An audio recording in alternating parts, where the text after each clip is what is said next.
নাই ছেলে, একটা কথা দেখ, এই মাসে রমজান মাসে যখন তোর সেহরি খাওয়ার সময় ডাকে, কত সুন্দর মধুর আওয়াজে ডাকে, তুই দেখেছিস? এই মাছটা আসলে খুব ফজিলতের মাছ। কেমন লাগে তোর কেমন লাগে এই মাছটা বল? দাদা?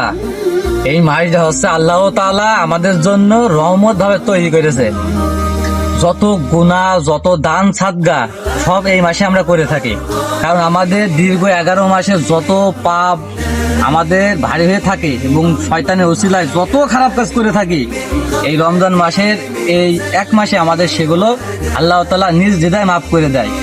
আর তো যে সেহরি খাওয়ার সময় যে আজানের ধ্বনিটা দেয়া হয়, ওইটা আমাদের কাছে এত সুন্দর, এত সুন্দর, এত মনোরম লাগে, কল্পনার বাইরে। আল্লাহ তাআলা শুকরিয়া আদায় করি যে আমাদের প্রত্যেক বছরের প্রত্যেক মাসে একটা করে রমজান মাস আমরা উপহার পাই। বুঝলি দাদা, এইটুকু আমার খুব ভালো লাগে।